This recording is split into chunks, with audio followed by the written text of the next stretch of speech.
see you. Awesome to see some seasoned business owners on this call, in addition to maybe some new folks as well.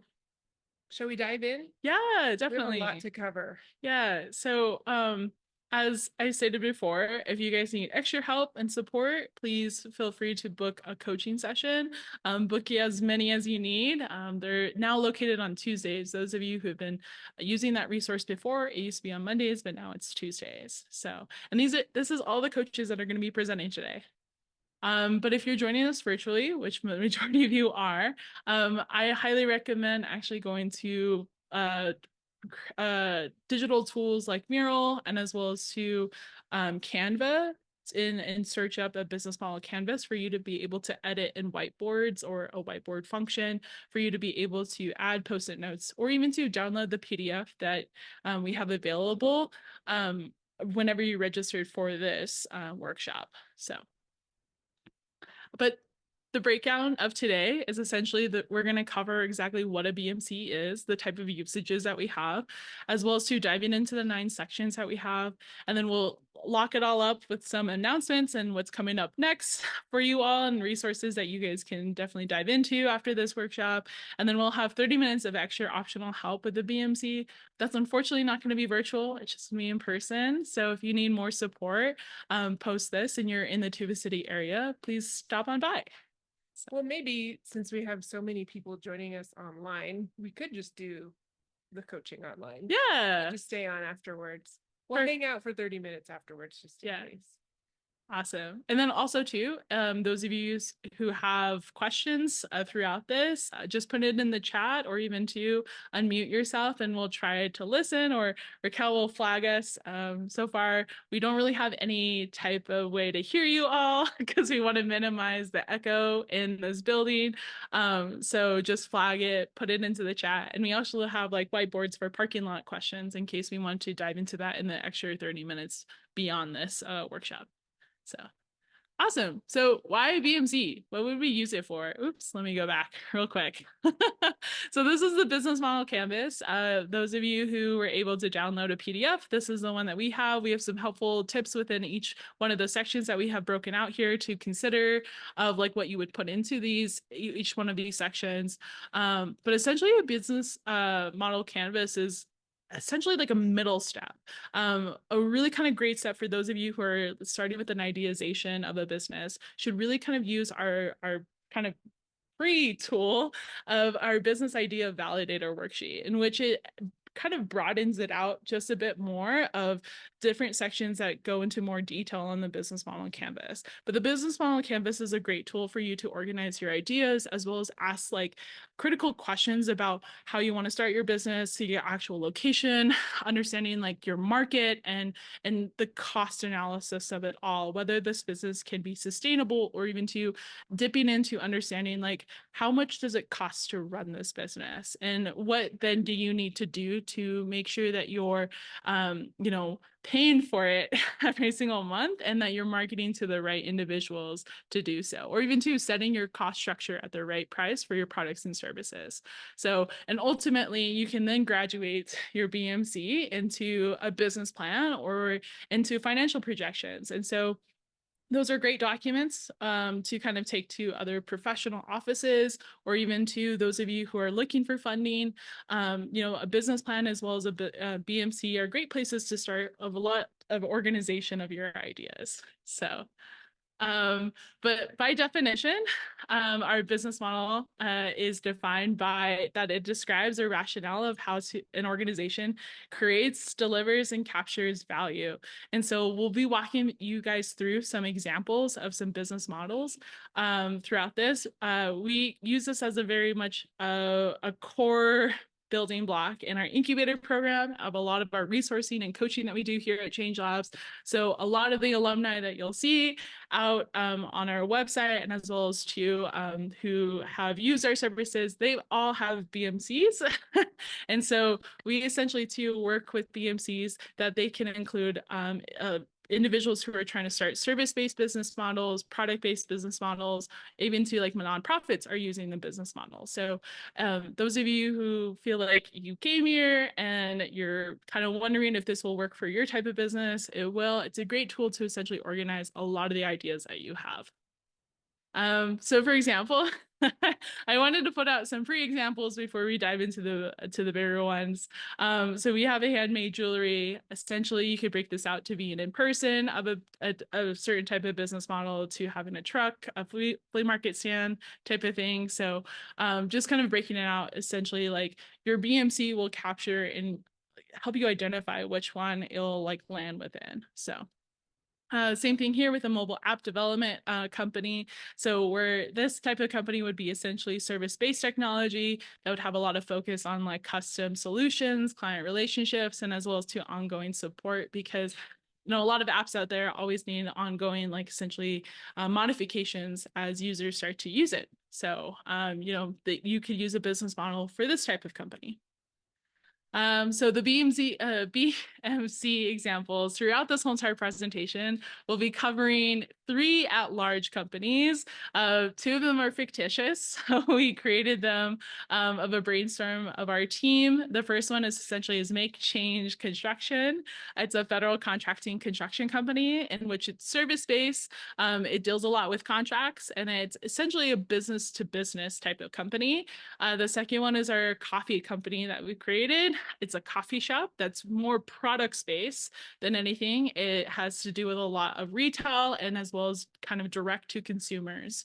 So, and then lastly, the hybrid of it all, which is an Amazon. Those of you who have used Amazon probably know its products really well, but we decided to kind of use that as like kind of a universal understanding of how you can start kind of diving into this BMC. So then this is a multifaceted company. It not just has products that it sells, but it also has services, and it also sells directly to consumers while also to outline to huge corporations and companies. So and these are the sticky notes that are going to be corresponding because we're actually going to be doing this along with you on the whole entire BMC grid.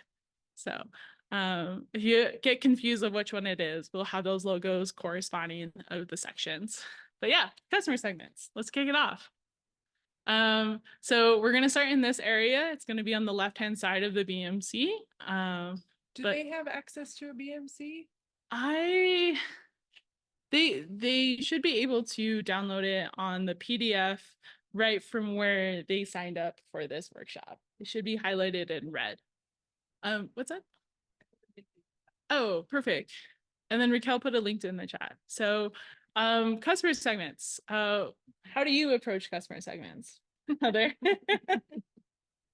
Well, so there's 9 blocks in that BMC, and we talked as a team for a while about what to start with. I was an advocate for starting with customer segments because if you don't have customers, then you don't really have a business.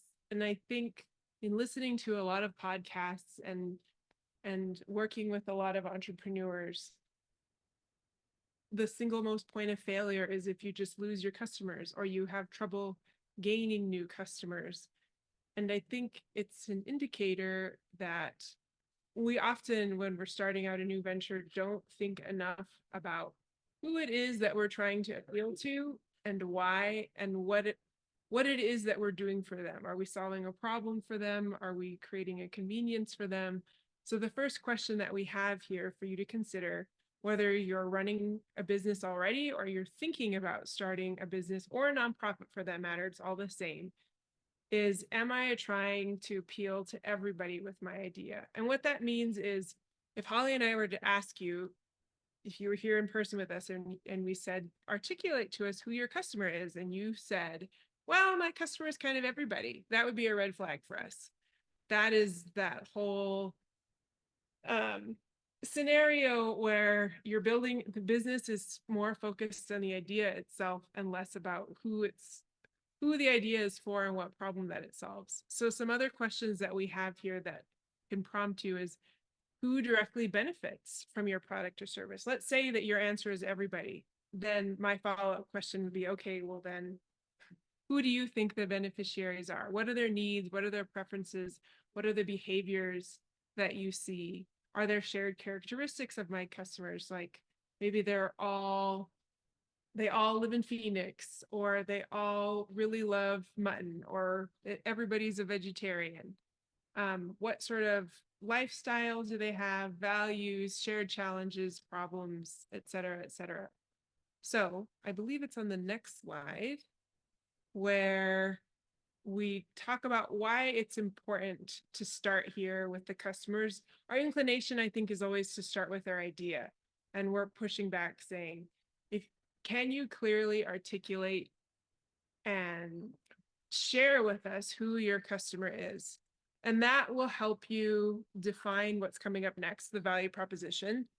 Value proposition, I do feel like we get a lot of questions or people stumble. We can go back just a little bit, stumble across. So if you can articulate who your customer is, that'll definitely clear things up when you get to the value proposition. It'll also get you more strategic about your marketing and your advertising plan. We're going to do a quick demonstration of that next. The look and feel of your business, we're also going to show a picture of that next. Your pricing, we're going to talk about that later, but let's say you have an Airbnb and you're trying to attract people who normally go to, I don't know, European country or European islands versus the versus people who are backpacking across the country. Those two very different customers might define your pricing strategy. So now we'll just go into the examples. I already kind of gave it away, but let's say you run a tour business. There, you could argue that tourism is for everybody. It absolutely is. But depending on the choices that you make for your business, how you market it, the cost of it, you will be appealing to very different customers. So let's say you're a tour operator. There's two very different customers on this screen. Who who are you trying to appeal to? The answer is not everybody. It's like this group, some such and such group, but getting to that point where you can say, I'm appealing to the backpacking community. They're recent college grads. They're looking for unique experiences and they're traveling on a budget versus the jet setter dude who like just got off his private jet from Florence, is flying into the Navajo Nation for, I don't know what he would be coming to Navajo for. But yeah, some dude coming to the Navajo Nation. Very different strategies. And then similarly, when you're thinking about marketing and advertising, that will also, like, another way to think about it is if you could pick which media outlet you would be featured by, what media outlet would it be and why? So if your business was featured in Sunset Magazine, that again would be a very different group of people than it would for the fancy people looking at travel and leisure. And then that might influence things like, actually, I can't see what it says in front of goals there, but like your logo design. I think the logo design for a company that's appealing to customers in travel and leisure might be a very different logo design than a company that's aspiring to get into Sunset. I'm hoping that helps you guys differentiate a little bit when we say define who your customer segment is. And now before we move on, we're going to go really fast today. That's why we're offering to hang out afterwards and support with some coaching. We're just going to show you the quick example of how these fit into those three companies that Holly mentioned in the beginning: the construction company, the coffee cart, and Amazon. Do you want to do this part? Yeah, definitely. So each one of these, obviously, to reiterate what Heather was talking about, it's not everybody.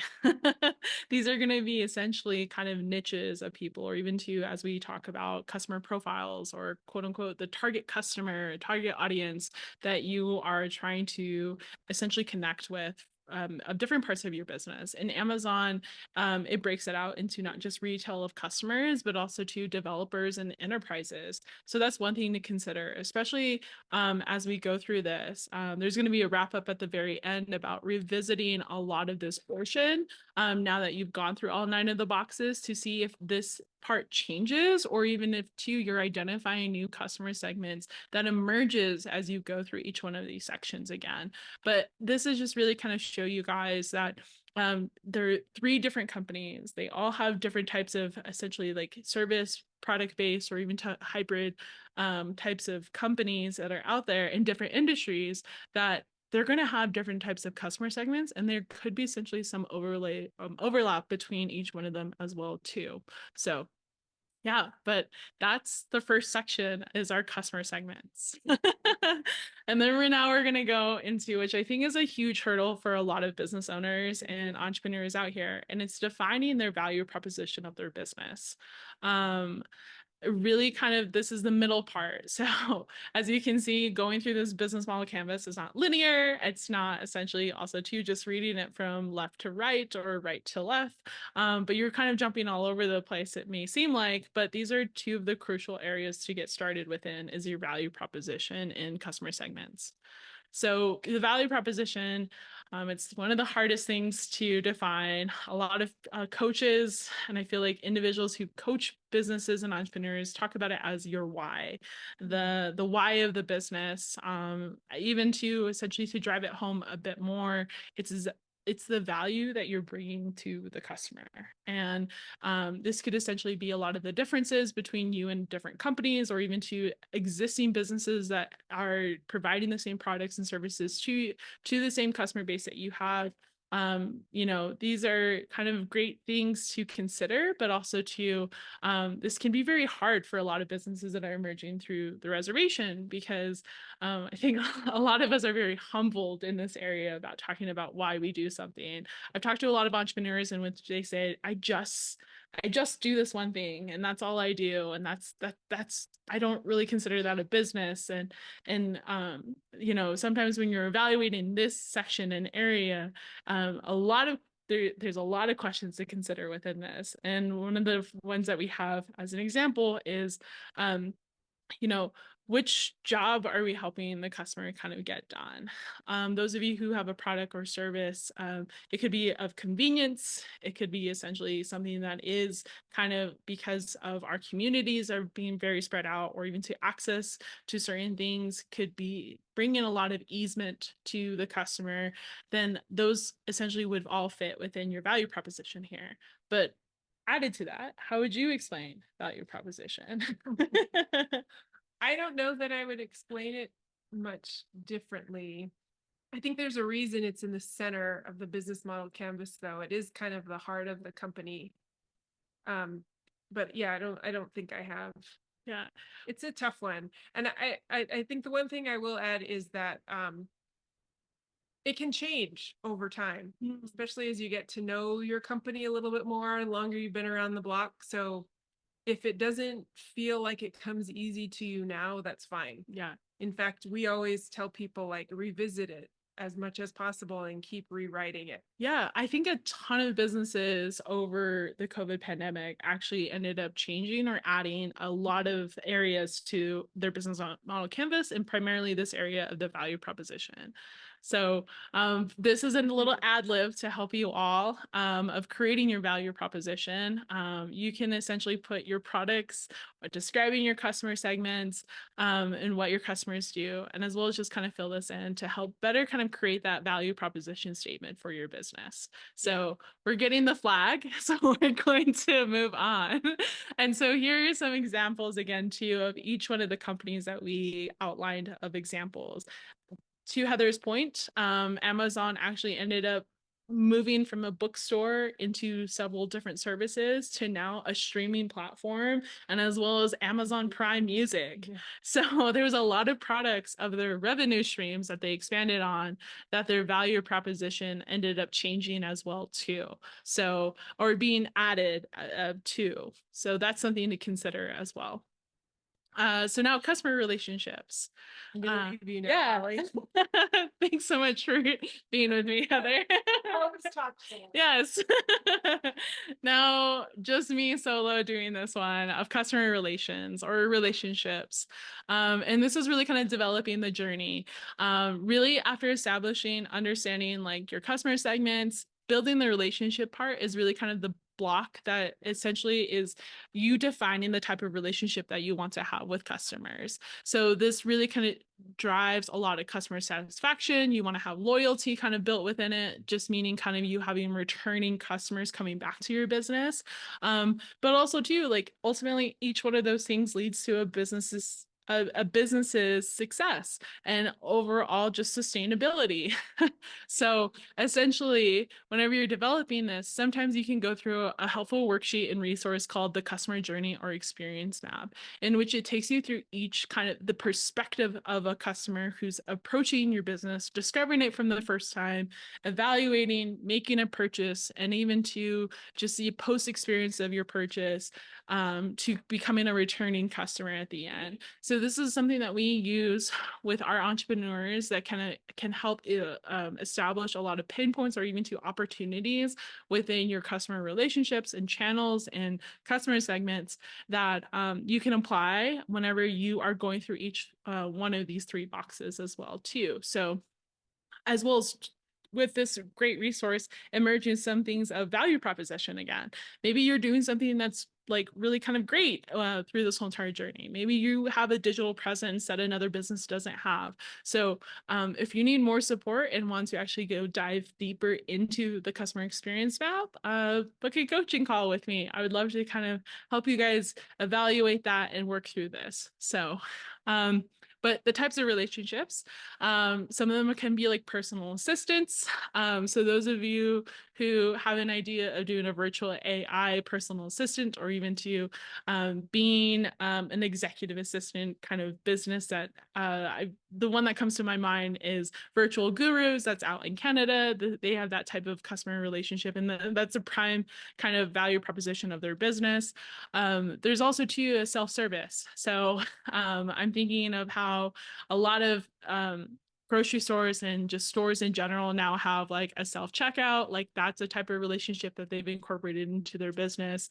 Automated services, especially to like I like those that they have automated like auto refill or even do the subscription style. Like those things are essentially automated services, as well as co-creation. Those are like the customization. I'm thinking of a lot of kind of retail stores that have the ability to engrave things like on top on suitcases, on wallets, whatever it may be. That can be a type of relationship that you have listed within your business or even as a service for your business. So, we're going to go forward. Perfect. And now here are some examples of the three companies. Because our make change construction is essentially has more business to business as well as within like understanding of how they're going to do federal contracting, they have a personalized service.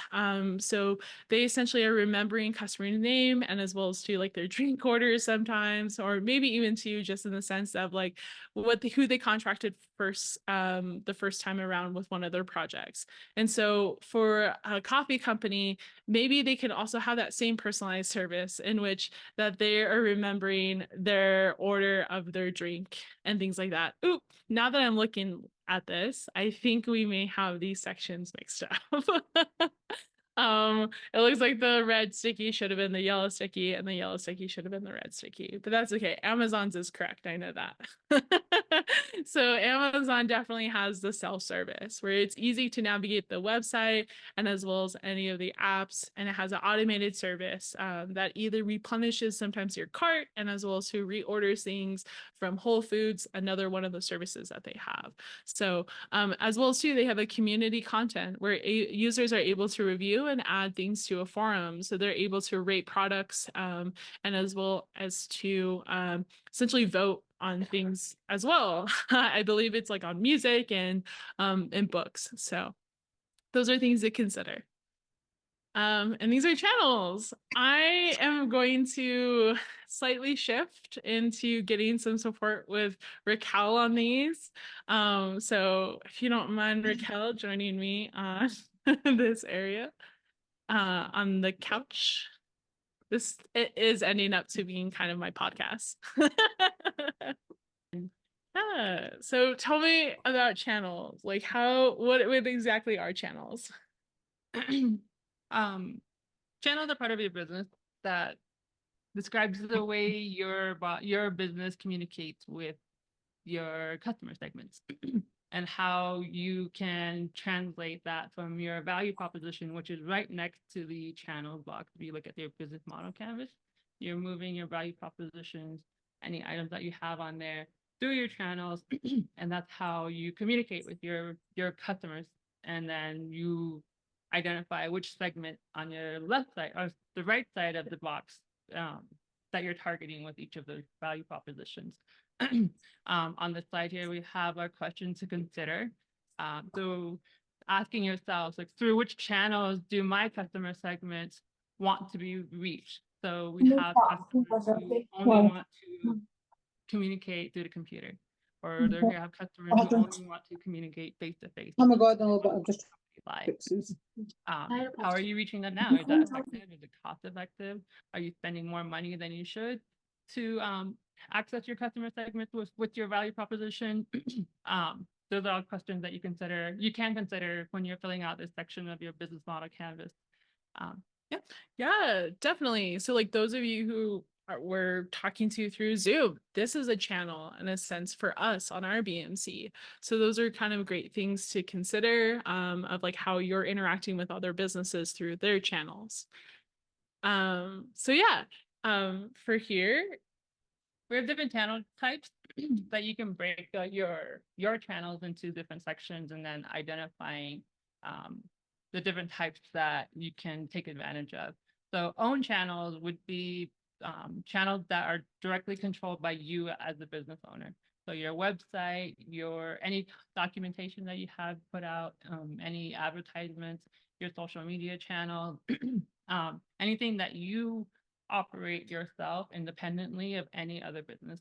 And then you can also take advantage of partner channels, which is a third party business that you would use. Example would be retail stores. So say you have a product that you're selling and a retail store is sorry. Oh, I went. A retail store is wanting to provide your product within their space that they can then sell for you at a fraction of your revenue. There's some other example under like an online marketplace. Amazon is a really great example of that. Affiliate networks, third-party websites. So that would be an example of like Etsy. Yeah, definitely. Or even to like those of you who essentially have your stand in the flea market, and then all of a sudden you have a wonderful individual who wants to start to sell it in their store, then essentially that would be partner channels, and that's the cross and how you can essentially navigate from your own channels to then your partner channels. So great. Oh, and it looks like we have more of a breakdown. Yeah, just really quick. It does break down on channels again. And then there's another section of channels that you can break it down even further in form of direct channels and then indirect channels. Own channels can be in either or a blend of them. And direct channels is the way your business sells directly to your customers, and then indirect channels are the situations where it involves a third party. So another business will be helping you make your sales and your revenue. And then we have partner channels. Partner channels can only be associated with indirect channels. So that'll be your wholesalers, retailers, online marketplaces where you're providing most likely an abundance of your product. So you have a mass order of hundreds, even thousands that you're able to provide to a third party who can then turn around and sell those products for yourself. And these are all the different channels if you want to take a screenshot. Thanks for summarizing that up. Awesome. And so like as Raquel kind of talked about, this kind of essentially like also mirrors the customer experience map of the essentially 5 different channel phases. So these the awareness or the discovery phase, the evaluation of the customer, the purchase, and as well as to the delivery experience. This could just essentially be like to the way that you have your packaging in store, delivering it to the customer, and even to the service after sales. So if there's like a follow-up survey, we will try to be better at that with our own services out of these workshops.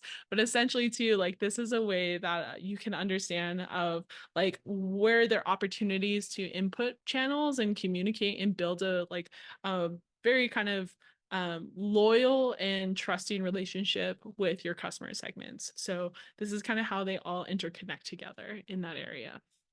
So for our res ground coffee, we do have those like 5 phases here, in which that our awareness, of course, is a lot of kind of a digital presence of social media. Maybe it's a mobile app, maybe it's a website. Also to local partnerships. Maybe we do something with like some cafe or another coffee shop, as well as to like they evaluate whether we have good coffee or not based off of our name choices of our coffee or even to our products, and the way that we serve it, as well as to the purchasing of it too, making sure that it's within their range. That's another thing to consider with your customer segments, is understanding if like the cost would be viable to your target audience type of thing. And then also to the delivery, understanding like the service experience. Maybe we make sure that we serve it hot every single time when it's intended to be hot, and cold when it needs to be cold.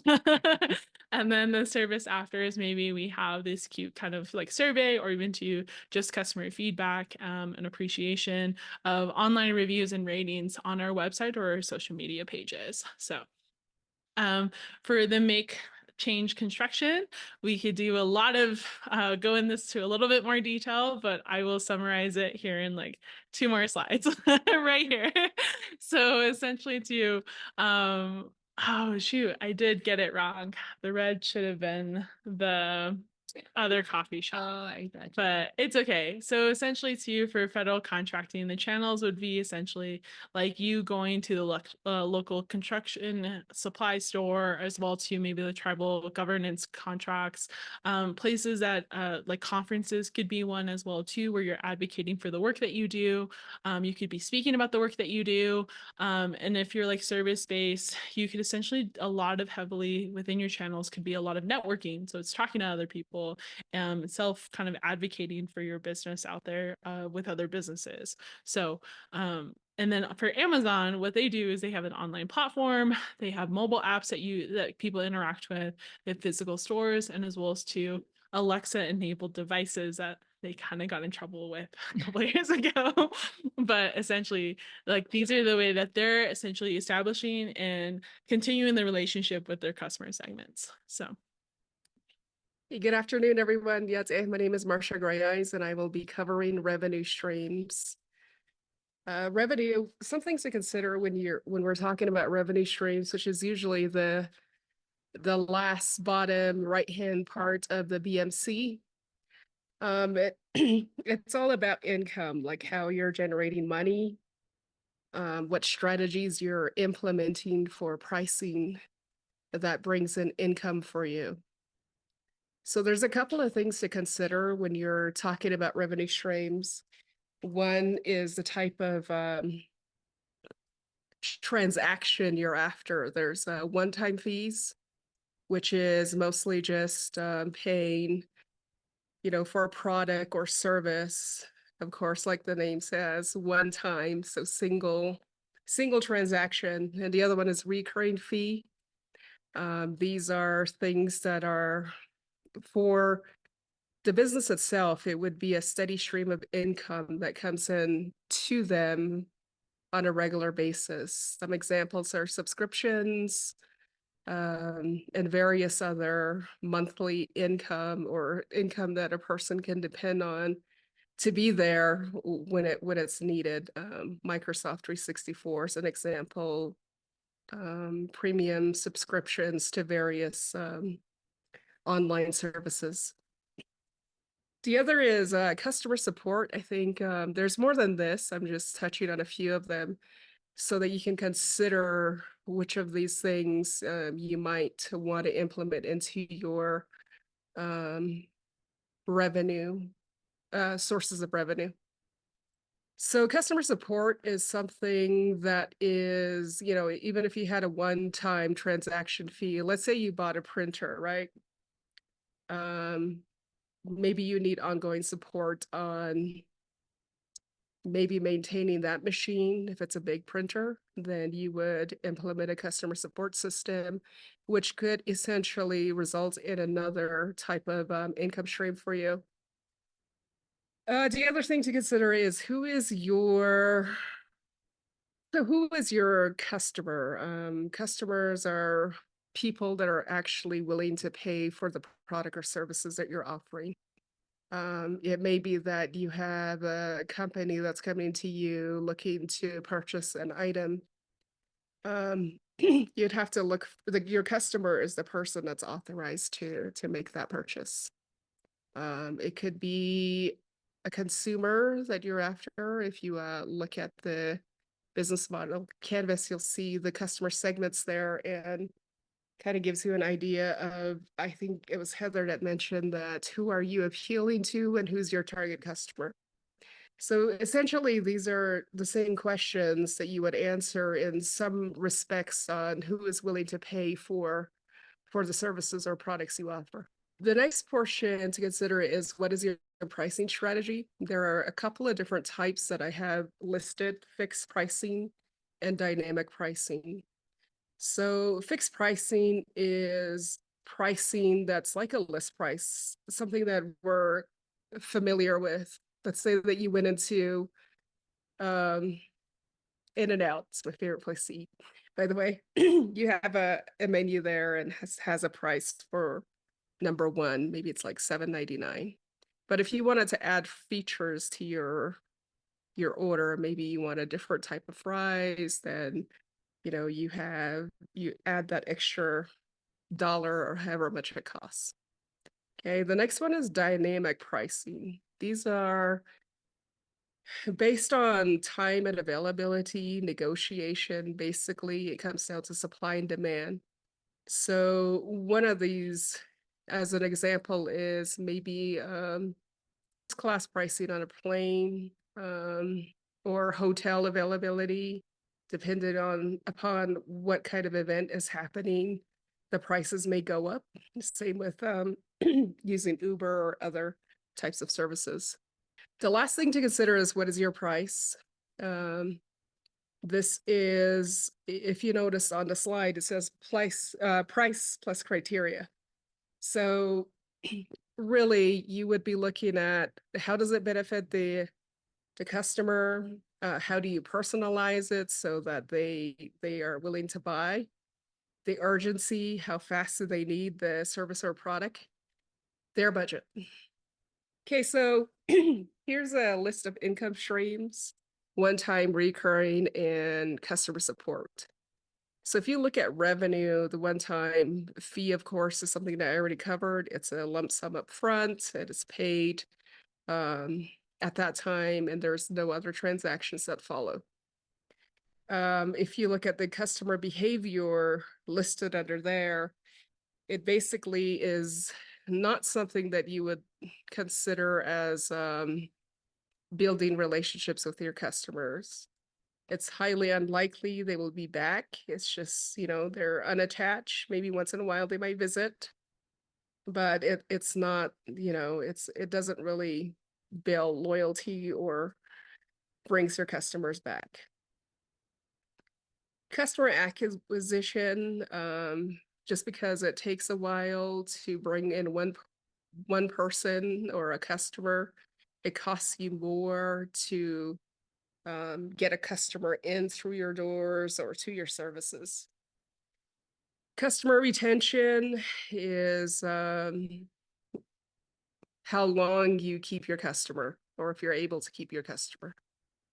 And value perception for the customer is high value. I mean, it means something to them. So if you look at all the other tables, or I guess columns there, you'll get an idea of how it translates to income streams based on the frequency of the purchases of services. Or so we mentioned that we were working with 3 companies, just to give you an understanding of what an overview of what revenue streams would look like for Amazon. Something to consider is that businesses can use a combination of revenue streams. They can use all types of different ones. We have Amazon, we have the construction company, and we also have a coffee truck. So there are different types of revenue stream models. There's advertising, leasing, subscription, project, services, and asset sales. So advertising is something that you might see on social media or various online platforms, and even like billboards. They may run ads and do certain things where they generate income. A very good example of this is Facebook or TikTok. Income is generated through ads. The user themselves don't have to pay money to use the platform, but most of the income that's generated by Facebook or TikTok is through the number of clicks and sales that are done through the advertising by companies that are using that platform. So leasing is, of course, something that I think we're all familiar with, temporary usage rights for an asset for a certain period of time. Subscription, I touched on that earlier. It's basically maybe a monthly subscription fee or a yearly. It's a steady stream of income over a period of time. Project revenue is something that is done throughout the duration of a project. So there might be points, agreed upon times, appointed times for a certain amount of money, or amounts are paid out, or it may be billed as a lump sum at the end of when the project is done. Service. So service is the company or employee who create revenue through services they offer. I mean, that's simple. And asset sales is basically product sales. Okay. The customer acquires an asset and pays a certain amount of money, or other types of, I guess, monetary type relationships that will pay for the services. Revenue streams for Amazon, I just broke down 6 of their sources of revenue. So they have online stores, which are subscription based. To use, you have 2 ways. You have freemium and you have premium, meaning that you have to pay a certain amount. Amazon Prime is an example. And they sell products. So it's recurring, and it can also be one-time fees. Third-party services, asset sales. These are usually physical products. They also generate income from business-to-business relationships for those businesses that use their platform. And they also have referral fees. These can be both one-time fees and customer support fees, or they could also be recurring fees, dependent upon how often the businesses that use the platform use Amazon's platform.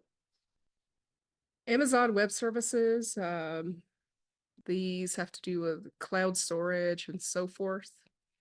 They're reoccurring, and they do definitely have to have some sort of customer support.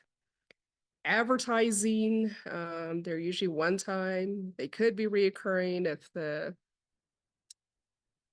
entity that is advertising on that platform is doing so on an ongoing basis. And then there's customer support for business to business. Subscription services are recurring, and physical stores one time. And each of these these are the top 6 that Amazon, I guess, generates income using those models.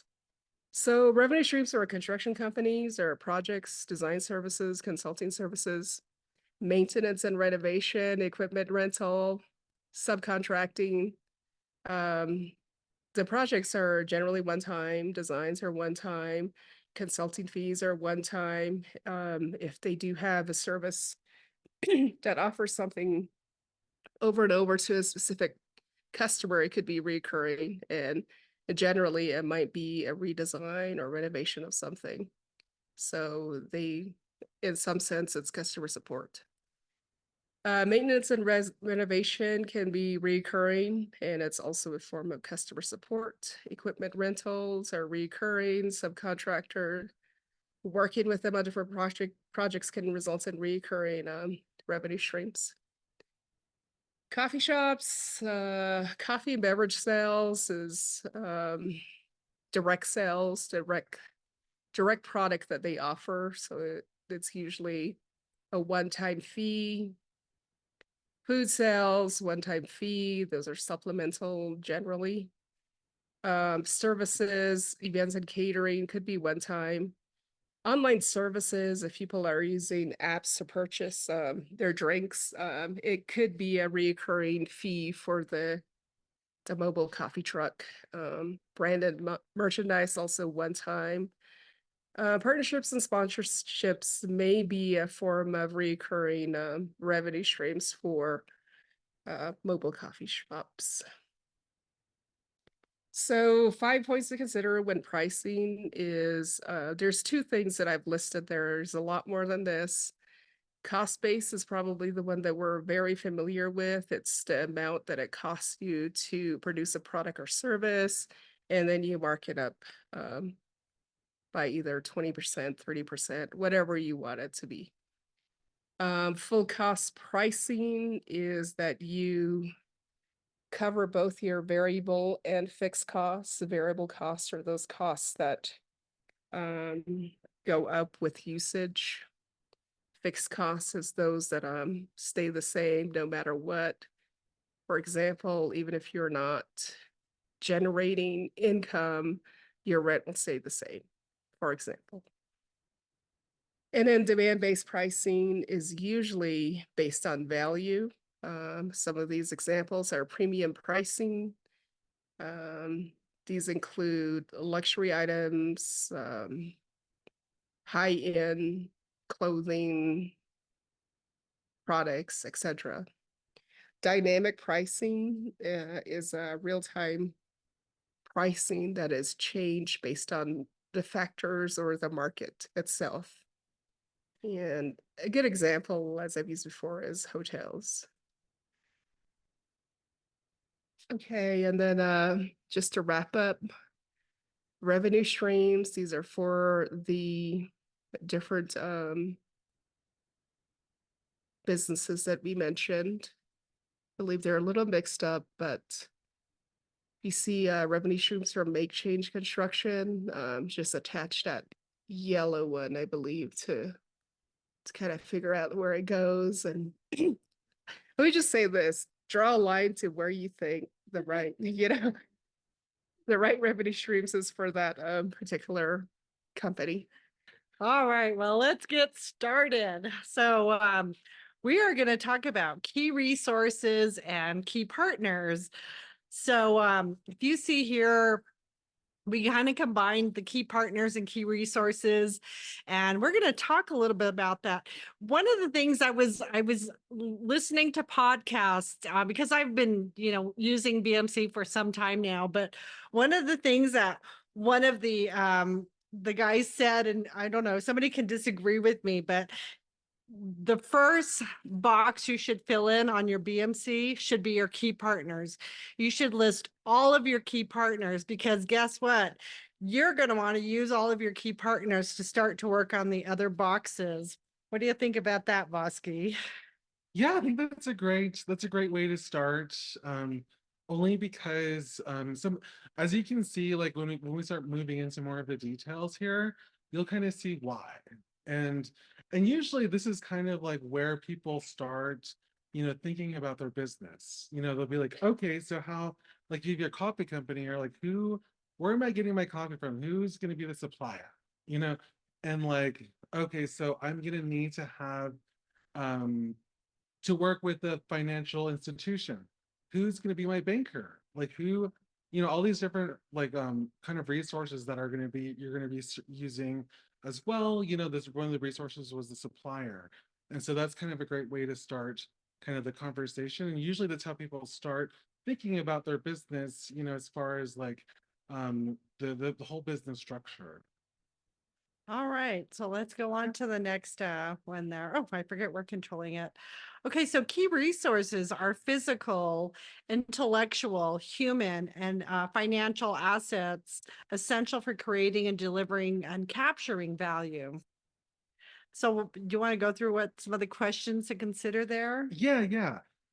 So the first one you see at the top there is, what resources are essential for delivering your value proposition to your customers? And yeah. Well, and when you're going through these different segments, you're always going to go back to the value proposition. So what we talk about here ties back to the value proposition, because we talk about value proposition, we're talking about your customers, right? We're always looking at the customer, because that's who you are creating a business for. They're the ones who are paying you. And so those are definitely resources that you want to consider when you're delivering value or creating value for your business. Yes. And so one of the next question there to consider when you're thinking about your key resources is, how much will acquiring and maintaining these resources cost? And so this will tie it into your cost structure, which we'll talk about here shortly. But like, what is the cost going to look like? Does it make sense for your business if you're going to be tying in these resources for your business? So if you're just starting out and you're like, okay, like, I want to sell the top coffee, the most expensive coffee in the world, like, does it make sense for your business right now? Because when you look at the cost structure, you probably need a lot more capital to, like, kind of, to make those purchases, to operate, in those activities. And so that's just kind of one way to kind of think about these resources as you look at them. Another would be, let's see here, trying to use a different another. Well, I mean, when you think about key resources, you're always thinking about money too, right? Yes. You're thinking about your financial resources and your assets. And so when you're thinking about resources, it's who are you thinking about? The people, like who are you going to be who's going to be working for you? Who are your customers going to be? Who are your partners going to be? So who is that then? And then how much money is that going to cost, or how much is that going to require? So whenever we're talking about key resources, we want to make sure that we consider those things. And then over at key partners, you describe the network of suppliers and partners that make the business model work. So how do our key partners help us to deliver our value proposition? Again, we go back to the value proposition, because what are we doing to differentiate what we're offering? And one of the things I do want to say about key partners is, think about, again, that whole list of people that you list for your key partners. You don't want to have one expert for everything that you need listed. I mean, maybe list like 2 or 3 key partners, because you don't want one person to take over the boat. When things get going with your business, you want to be able to say, well, I'm going to use this other partner too for my business. So make sure that you keep a diverse supply of partners out there. So, what are the costs and the benefits of maintaining these partnerships? You want to make sure that you have a good balance when you have partnerships and you're building these partnerships, because again, that goes back to your value proposition. Okay, let's see here. Sorry. Oh, there it goes. Okay. So we're just going to kind of go over again. And these are switched. Oh, these are switched. Yeah. So when we talk about coffee, our key partners, of course, are coffee roasters and suppliers, right? Yeah. Yes. Yes. Coffee roaster suppliers, local bakeries, the farmers and suppliers, you know, if you're going to be using some fresh local milk or something for your product, if you're going to be using some type of local salads, you know, is your coffee stand going to have pastries? Is it going to have, you know, are you selling lunch, you know, salads at lunch with, you know, for folks who are going to be there, you know, doing some work, you know, and that depends like on what your customer segments look like, who you're targeting for customers, you know, and who, you know, what kind of products you're looking at offering each of these, you know, all of those different types of customers that you're considering in the broader picture. And so so when you look at all these different boxes, you're trying to also cognitively think about how you're tying them all together and, you know, in making them all work, and like how you're trying to think through, you know, these different sections and how they're going to be played out in the broader scheme of things. And so like key resources here for this one, an example would be marketing consultant, point of sale system. So this would be like your merchant services to, you know, to do your transactions, because you're going to be selling coffee in person. And like we have these square readers here. So for those of you who came in person, you'll be receiving that, and that would be one of your key resources, you know, as far as like for your business. And of course the baristas, you know, folks that you're hiring to run the business or help you serve the coffee. And also like buying the equipment to run a coffee, like a coffee business.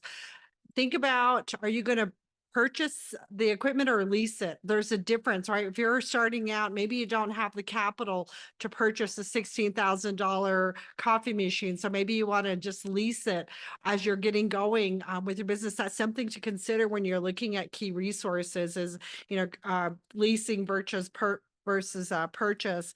So thinking about that, the other thing to consider when you're looking at key resources is your brand and your reputation. Something that I shared with a business owner earlier is like, you want to make sure that you provide great coffee, that it's fresh, that, you know, it meets the customer's expectations, because it takes one bad customer review to guess what?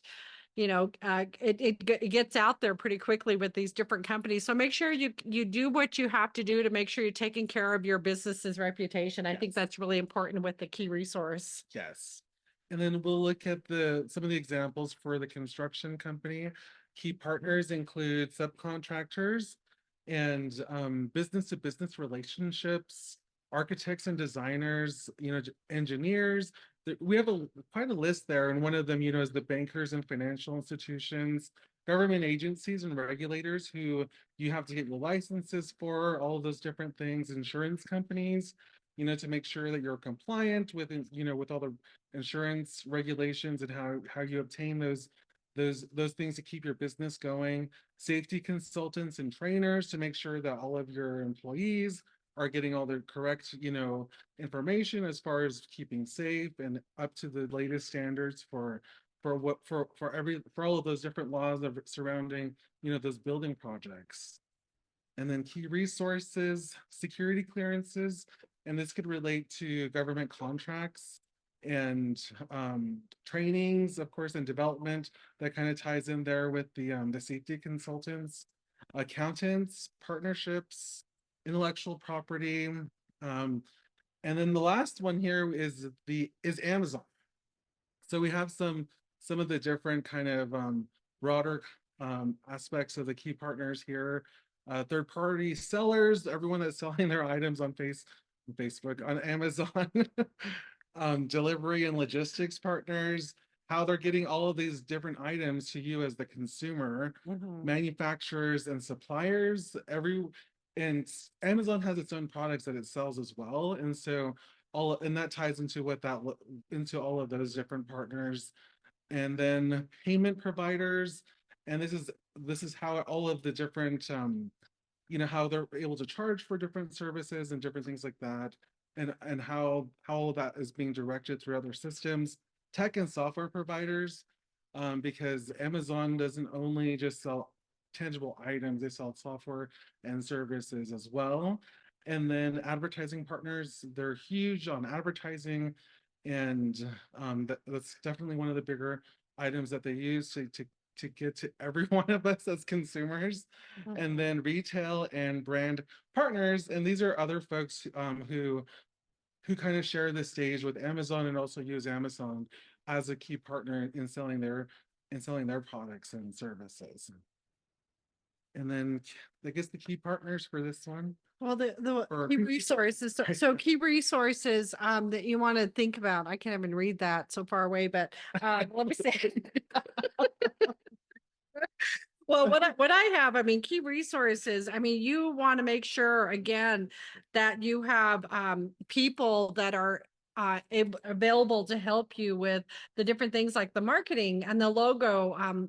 That is so important. People need to identify your product when they are scrolling through and then they see your logo, they see your branding, they know it's your product. I was just talking to one of our members about this. Like, how do people identify your product, that it's your clothing line? So it's that logo and just that branding. And then of course, we want to make sure that when you are running a business and using Amazon, you want to make sure they have the technology and infrastructure up to date. You want to make sure that things are like on demand.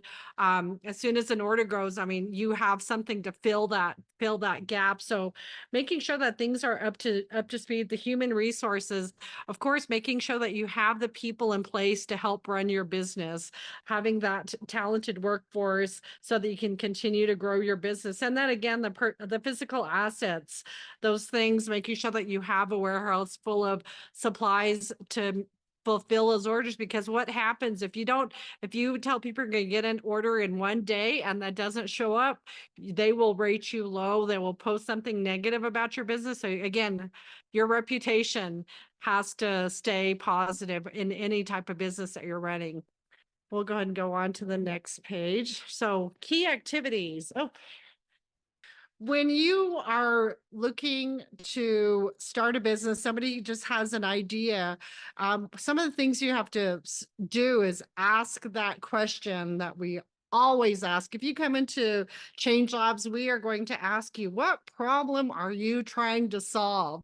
Maybe you went out there and you said, well, there is this issue that I see, and I really think if I create or develop this product, it's going to help to solve this problem. So it's about solving problems. You're looking at production, you're looking at platform maintenance, packaging, product development, research, shipping, supply chain management. So they are the core activities for running your business. So you want to create value and generate revenue with your activities, because it is, again, about taking care of your customer. And guess what? That means when you're taking care of your customer, they're going to take care of you. Then that's how you generate revenue for your business. And when I talk about creating value, I'm talking about like, what value do you bring to the table? What is it that's going to set you apart from your competition? So those are some of the things that you have to think about when you're looking at the key activities building block. It describes the most important things a company must do to make its business model work. Again, I go back to the value proposition. Like, what key activities does the value proposition require? We look at product development. We're looking at marketing, distribution of products. And the next slide I oops, where'd it go?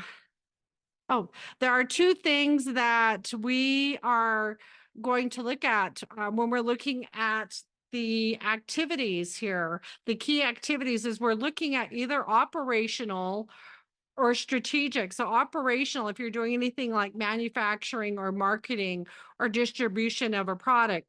Or strategic, if you have something that you're developing and you need to work on product development, the branding and the partnerships. Again, going back to that's also important partnership activity. You want to make sure that you continue to build those relationships with the people who are in the different segments of the business model canvas. You want to make sure that you are looking at these two areas when you are developing your business model. So the activities that we want to look at, so the activities, for example, for the coffee shop is research. I'm always telling my clients, anyone who calls me for a coaching session, have you done the research? The research is really important. That means you're not going to go and pull out your microscope and go do research. That means you're going to pick up the phone and you're going to call people. I'm going to go call Holly because I know Holly was selling down here with her food truck. And I'm going to say, Holly, tell me about your business. How is it going? I see you're here in Tuba City every Wednesday and Friday. Why those days? I'm going to talk to her. I'm going to find out why she's doing what she's doing. I'm going to ask her, so what are some of the challenges that you may have faced as you were running this business, Holly? So I'm going to, ask questions, and that's what you want to do when you're running a business. Talk to your competition, talk to people. You want to be curious when you're doing this work. So do that work. How do you develop your recipes? How do you train your baristas? What is your business operation plan? I talk about the social media piece with the young lady who does coffee down here. She's always posting on Instagram. So I know when she's going to be in Tuba City. So what is your plan to post on Instagram? Are you checking that once a day? Are you checking it once a week? What is your plan? What are your hours? Are they set hours, or do you just like show up one day and post it on Instagram that, hey, I'm doing a pop-up here in Tuba City? So make sure that you're have a plan together. And then the next activity you're going to do with your construction company, again, research. You want to find out what you have to do to obtain federal contracts, what type of capital is required. And then again, research. Ask a lot of questions. Ask the people that you do work with questions. What steps you need to do to hire a subcontractor? Then, of course, key activities for Amazon. What problem did you solve? What is it that you made that is so wonderful that you want people to buy this? And how are you going to communicate that to people? Like, whoa, buy this little gadget here. This is going to save you time and money. Well, that's good because that's what I want to do. I'm very busy, so that's going to be interesting to me. Other things to consider are the supply chain management, efficient sourcing, the warehouse issue, technology development, marketing, and sales, and customer service. Oh my goodness, I'm surprised I did not put customer service ahead, because customer service should be at the top of this list with every business. Customer service should be the top of your list because you want to take care of your customers, right? Happy customers, good rates, good ratings. I mean, once you have that one customer who is upset about something that did not work out for them, guess what they're going to do? They're going to go and they're going to post something somewhere negative. So always work on customer service. Makes customer service one of your top activities. Cost structures. All right. Let's see here. Let's move on to the next slide. So here at the bottom left corner of the business model canvas is going to be our cost structures. You'll see some of the examples that are provided there. Let's see here. Okay. Cost structures. And so some of the examples that we have provided here on the business model canvas here at Change Labs is we have cost-driven, cost structures, value-driven, fixed costs, variable costs, economies of scale, and economies of scope. And so in the next slide, we'll see that your cost structures are various costs incurred by your business while operating its activities. These costs can include both fixed and variable expenses necessary to create and deliver value to your customers. And some of the questions to consider when you're thinking about your cost structure is what are the key cost drivers of your business? And did you want to? I can add to that. Yeah. So cost structures or drivers in your business have to do with unit sales. So if you're selling more or less, you might be incurring either more or less expenses in this case. So if you're looking at something, if you remember, Bosky just mentioned economies of scale and economy of scope. So we're talking about a economy of scale. It is more or less based on volume. So the idea is that if you produce more products, it'll take you less time to produce them and less money. So that's where you save money. The economy of scope is more based on your whole entire chain. So if you're looking at the business model canvas, it would start with your key activities all the way down to how the customer is paying. And you would be looking at ways to either increase value or reduce value. So that's completely another way to look at different cost structures. And those are just two examples. There's a lot more. So Yes. don't get confused. And then the next question to consider we have listed here is how scalable is your cost structure? And what this means is, when you're looking at your business, like for where you're trying to go with your business as far as, reaching the end goal of where you're trying to get to, and considering all of the different costs that are associated with running the business, with the income as well as all the expenses, is that scalable, for where you're trying to go? And you want to make sure that you're kind of planning that along the way. And a lot of the cost structure is really just, along with all the other components here, it's with planning. And this is where, your projections come in, financial projections, especially, when you're looking at how you're pricing all of your items and considering your resources. What does the whole picture look like for that? And so you'll see like some of the costs that we have listed here are variable and fixed. So fixed would be like your rent. I think that's one of the examples. Mortgages, if you purchased a new coffee building, you're going to have a mortgage or at least a monthly payment obligation that's usually set at the same price for a certain duration of time. And then your variable costs would be, let's see here, like utilities is listed here. So, that changes every month. It's not really set at a fixed rate or expense for that.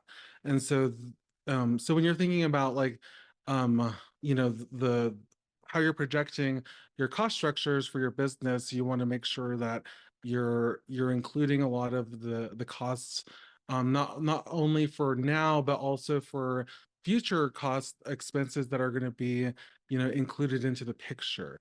Um, and so, and that goes, okay, sorry. Can I add to Yeah. how scalable is your cost structure? So if you're looking at that, you want to kind of look at how many items or products or services you can distribute at a certain time. So for example, if you had a package delivery system, you would be looking at ways to optimize the number of packages you deliver per hour, for example. In the case of coffee, I guess how much coffee you can make in an hour with one or two people. And maybe that's a way to increase your revenue. But you also have to understand the flip side of it. What does that cost you, to bring in more money? But then again, what is the cost like for that particular thing? And then back to the package example, if it has to go through a warehouse, then you're probably going to be losing some time. So when you're thinking about these systems or cost structures, keep in mind, like, I like to say this, the yin and yang, the good and the bad. So you have to keep it balanced. Yeah. And we'll move on to the next question to consider. Are there ways to optimize or reduce your costs without the loss of quality? And so this one, we can kind of we can use the same example that Marsha just used now. Like for one of them, a great way to look at this would be, so if you're manufacturing, let's say you create this type of, screwdriver, that it's like the best screwdriver in the world, but you have to hand make it. But then like you find a way to where, you're wanting to increase or at least scale, what the production for that might look like.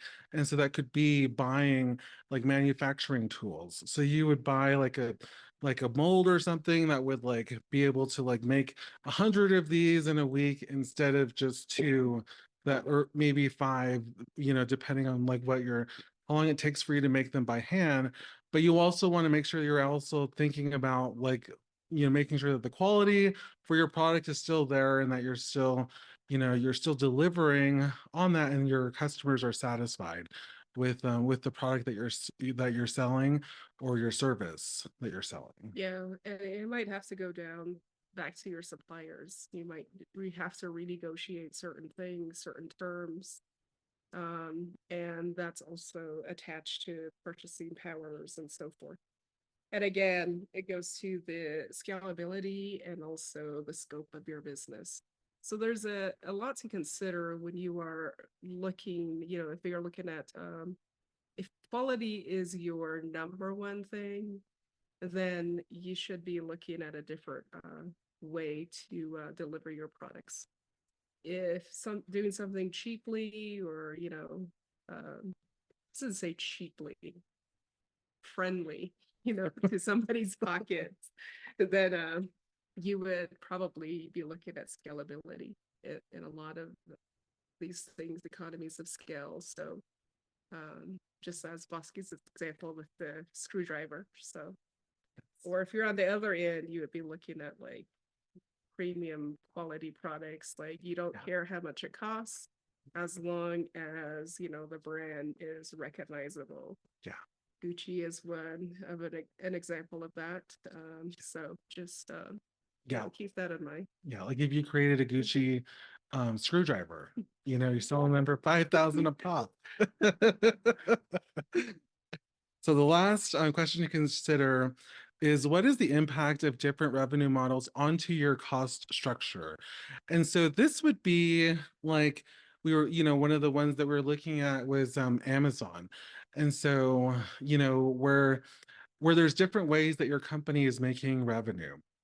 And Marcia she went through the different revenue streams that are considered when you're when you're selling these items. And so a great example of that, was Amazon. We could also look at the coffee company.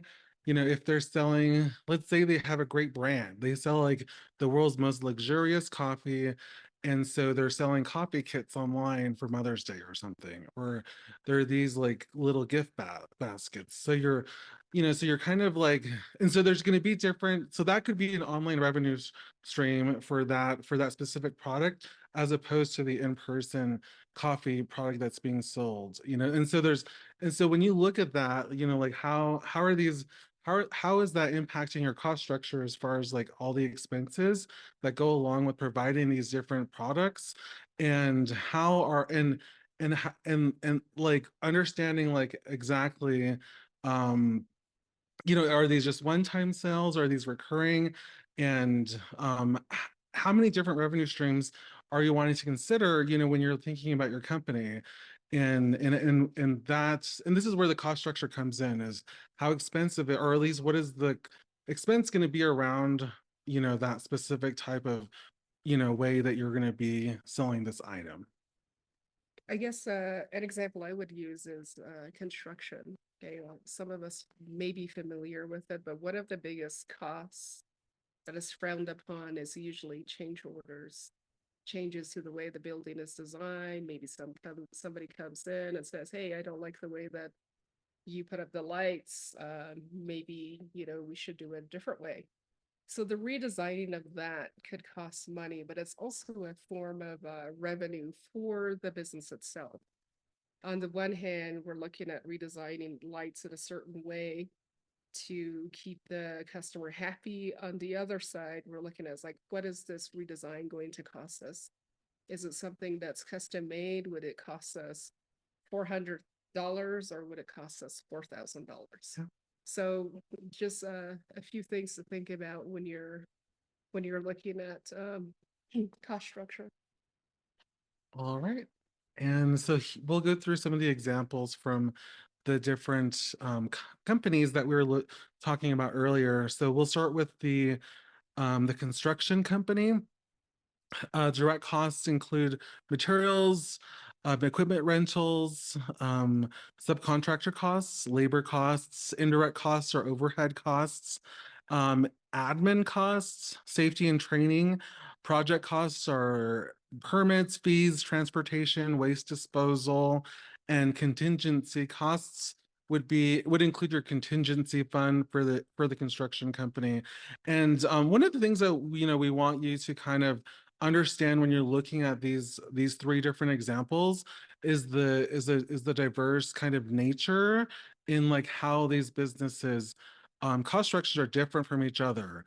And this is why, when we talk about some of these examples, we kind of want to dive deep into exactly what your individual cost structure is going to be, because it's going to be completely different from these three that we have. There will be some similarities, depending on what your business is. Like if you're selling a product, it's probably going to be very similar to what we see with the coffee company with their fixed costs, variable costs, labor costs, and marketing, and some of the other additional costs. And so that, that includes like the inventory, if you're whatever you're using to purchase items to make your product. So if you're buying cups, if you're buying the coffee, the creamer, like I think I mentioned a cow earlier from the farm.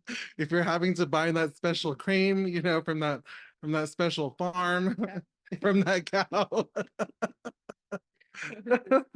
It reminds me of that show I was watching. Oh my gosh.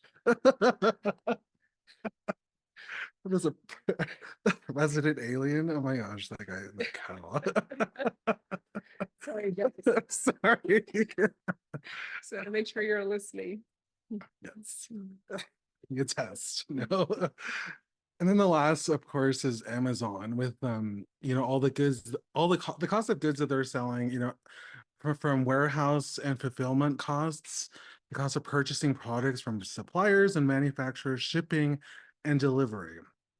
The technology costs, which is huge for them because everything is online for how to get a lot of their products, costs related to operating and expanding technology that manages all of those different systems.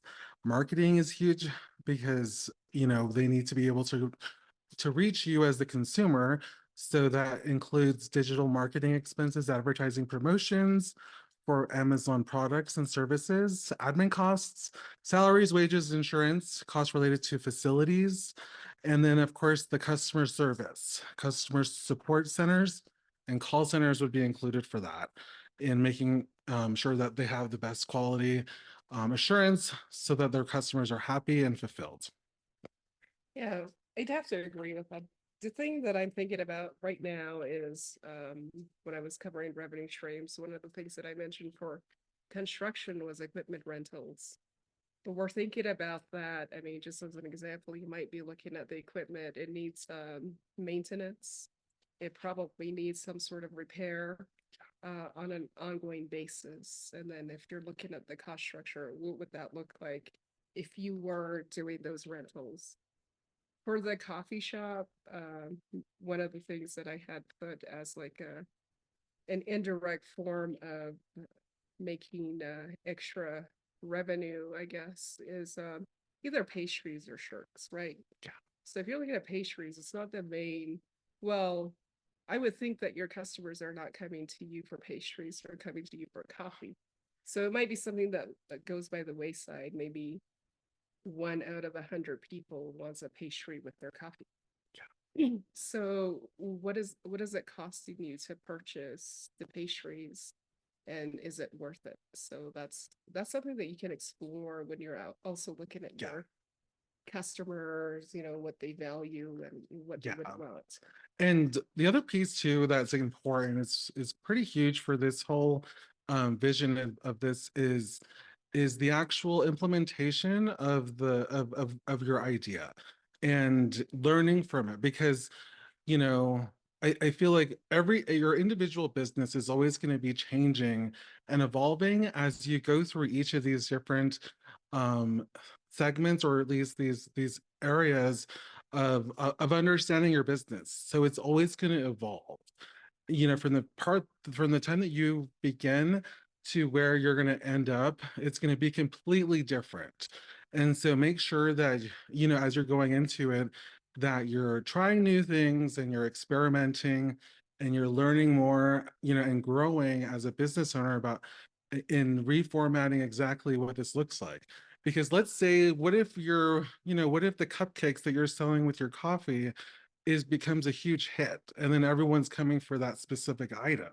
You might have to also consider, doing more, adding more of that to what your brand looks like, or maybe creating a cupcake company or something.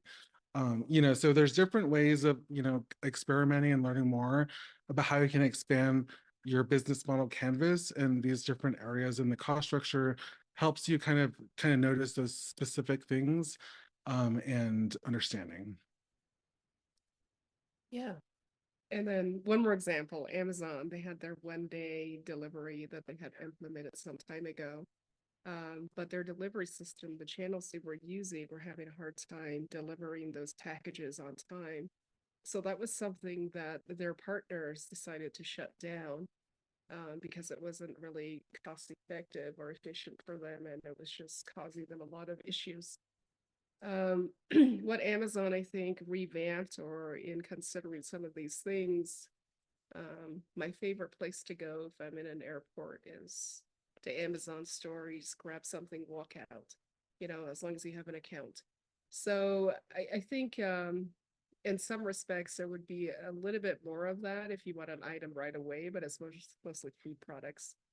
So we were thinking about these things, and also considering your channels. Make sure that you also look at the whole of the business model canvas, and look at each of those categories. Like, even if you're offering a value to a customer, how much is that really costing you? And is it the same thing? Is it valuable also to the customer as well? And even maintaining customer relationships, that's also another example. I mean, customer support, as I mentioned before, costs money, but it also can bring in some revenue. So those are just some examples to think about overall. So we're really kind of going to go through this section of like revisiting our value proposition as well as to our customer segments. So now kind of going through each one of the 9 sections. And so here's some examples too of like how you can revisit it. So for this one of the coffee shop, that's correctly in red now. Essentially too, so like after you've kind of gone through understanding a bit more of the revenue streams and potential, some of these examples have also giving you guys some ideas of what could be potential opportunities. You might then revisit what your customer segments would look like, or vice versa. That through this whole chart exercise, you've identified that there was a customer segment that you guys weren't considering. Therefore, it influenced that you guys could potentially have an additional revenue stream. So this is just, those arrows are just kind of indicating that, as well as to like understanding your value proposition, to figure out what type of key resources that you're going to be needing. How does that affect your cost structure? As Marcia and Bosky kind of were talking about and breaking down, and how does that affect your channels? Like, what platforms are going to be using then? If you need a website, websites have a breakdown cost of the domain that you have to purchase, as well as the website hosting fees, potentially someone to craft that if you're not able to do it yourself. So all of those essentially equate into either a startup cost or a reoccurring cost that your business has, every single month, of just the cost of business that you may have to reevaluate, and identifying your key resources that are out there. Maybe you don't start with a website for right now. The affordability that you have is time, and how you spend your time of doing a stand or a booth, or having a social media account first, a business account through LinkedIn, whatever it may be, that keeps your cost structure low, and ultimately to still delivering that value proposition to your customer segments through certain channels. So that's kind of like how I just wanted to demonstrate in this portion, how you can revisit each one of these sections depending on how you've edited, or even to revise now this exercise, and knowing that there's multiple different ways of starting this BMC. However, they all interconnect by their being affected by each other, depending on what you place within each one of these sections, and how they essentially are able to work upon, or even to help demonstrate the voice and overall mission of your business to your customer segments. So Here is another example as well too, that your cost structures could affect your customer segments. I think we were talking about Gucci like screwdrivers. There's some people who can't afford a Gucci screwdriver. And sometimes that individual may not be your customer segment. And your customer segment could be essentially people who may not use it for its intended use of a screwdriver and use it as a display item. So then your kind of customer segment changes to like individuals who are seeking, art galleries or whatever it may be type of thing. So that customer segment slightly changes from being like, I want to sell this screwdriver for its intended purposes to kind of being more of like kind of a relic. Also too, on the other side of this, maybe your value proposition and revenue streams go hand in hand. Maybe there's something that has affected both of them, or they positively affected each other. Therefore, it changes your customer segments again. Depending on like the fact that you sought an opportunity in your value proposition that you maybe like, for example, the coffee company that keeps coming up. Maybe we started out as a food stand in the Tuba City Outdoor Market. We graduated to using the space here in the eShip Hub to run our coffee shop out of. And then we finally graduated to not yet to our own physical space, but maybe we make the easement of our customers easier to order by ordering ahead through an app that we created. So then our revenue stream changes a little bit to instead of in-person sales to e-commerce sales, and all through kind of an app that we use. Maybe like some of you have considered transitioning from just cash payments to our nifty, if you join us in person, our nifty square readers that we're going to be giving participants who come and join us in person tomorrow. So, those essentially two of revenue streams to your channels are all interconnected about who you're trying to essentially sell to of your customer segments.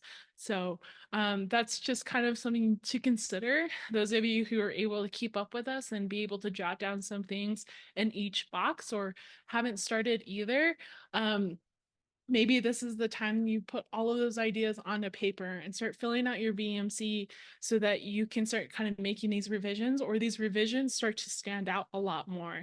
And you start to see the cause and effect that's happening on this paper as you're starting to grow and maybe even to identify new opportunities that your business could capitalize on right now. In this example, I'm taking essentially the key partners could have a huge effect on your customer relationships as well as the channels.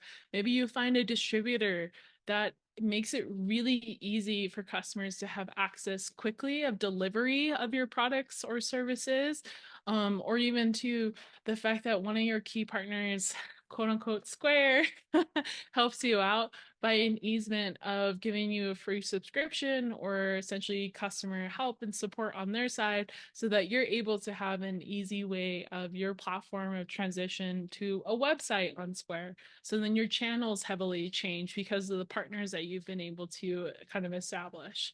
So that's how cause and effect kind of happens. Each one of these boxes are not isolated, and although we identify in an kind of evaluate them in an isolated area throughout this whole entire workshop, they all interwork together. They're all part of a consideration, especially to those of you who are in the ideation phase and trying to figure out where you're going to be starting this business. Location is really kind of key. Location can affect each one of these boxes, especially to the key partners, as your channels, your value proposition, even to your cost structure of if you're going to start this business completely online or if you're going to start this business in person and try to go for a physical space at the same time. So those are things to consider as you're asking yourself not only questions that identify in each of these 9 sections, but overall before even starting the BMC. As always, this is a recap. The BMC is a living document that can then essentially help organize and outline your ideas for a business plan and ultimately financial projections, which can be very key for your business to have. As soon as you get to that last stage, it's not essentially graduation, you know everything about business. Let's give you your MBA. It's essentially another living document. A lot of people during the COVID pandemic had to transition their business. A lot of them who wanted to start their business a certain way were unfortunately not able to. So therefore, we had an influx of individuals reworking their BMCs, reworking their business plans, maybe even adding people onto their team so that they could better understand how they can make their business model sustainable during certain times of the year, during now a global pandemic. And so essentially too, if each one of these 9 sections, you don't have a lot of detail, don't be discouraged. Maybe take a step back, go into your business idea validator, maybe take it back another 500 feet to look at your business idea, still organize it in large components of organization, starting from like your business concept to the problem that you're solving, or the problem, identifying the problem that customers are having, the problem that then you're solving, and so on, and how you'll ultimately make money. Those of you who are coming to us for a nonprofit, and money may not be the reason why you're starting your business or starting your nonprofit, this still works for you because we want those nonprofits to also be sustainable. Change Labs is a nonprofit, and we are always working of our programming and our activities to reach you all, to make sure that we stick around and that we're a sustainable nonprofit ourselves. So we have done a BMC for this nonprofit. Raquel and I have done a BMC for our program of e-ship support, entrepreneurial support. And so essentially this is a great way too of an introductory to like creative problem solving and need-based solving of your business problems. So here's some more examples and resources for you to check out. I had listed that there was a customer experience map, that we have a worksheet here in-house at the eShip Tuba City location. And then talk with people.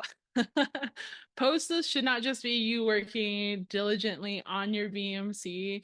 I highly recommend you talking with some coaches, I think that's the next kind of hurdle for a lot of you, is being able to talk about your business with people who have no idea about the industry you're going into, about what's needed, about the steps that's going to be taken either, because when you're out there advocating and marketing for your business of the customer segments, you need to be able to have that value proposition down, be able to communicate it to those intended individuals, and people will be able to like understand what you're trying to do, what the purpose of your business is. And it doesn't need to always take a 30-minute conversation to do so.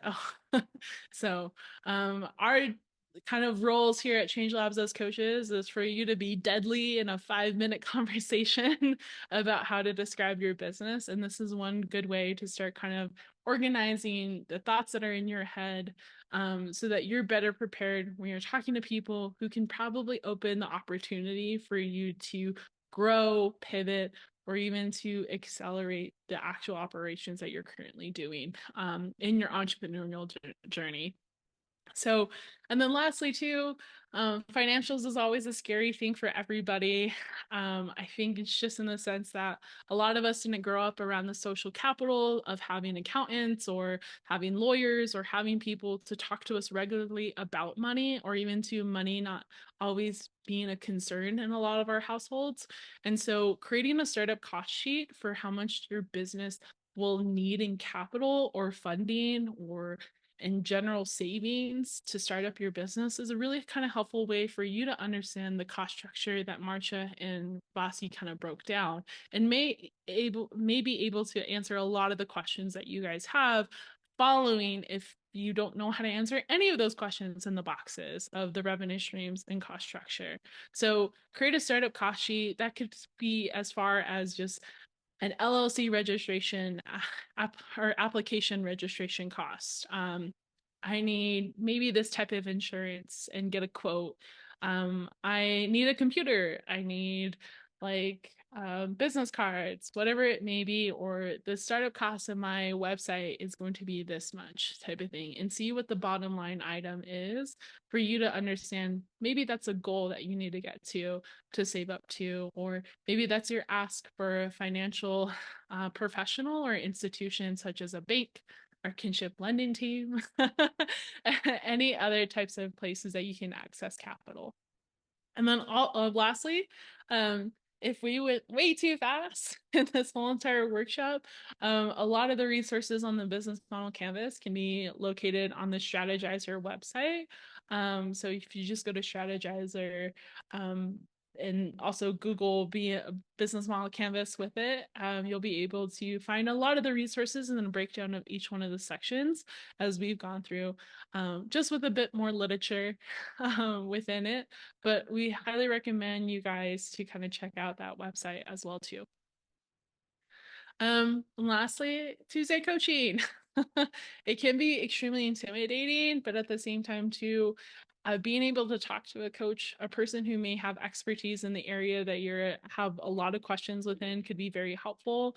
We're there to help you strategize, and as well as to understand, take some suggestions about your current strategy, as well as to provide you with some resources, or even to open up the networks that we have for people who'd be able to help you and are really like wanting to help entrepreneurs like you. So I highly suggest booking a Tuesday coaching call with us.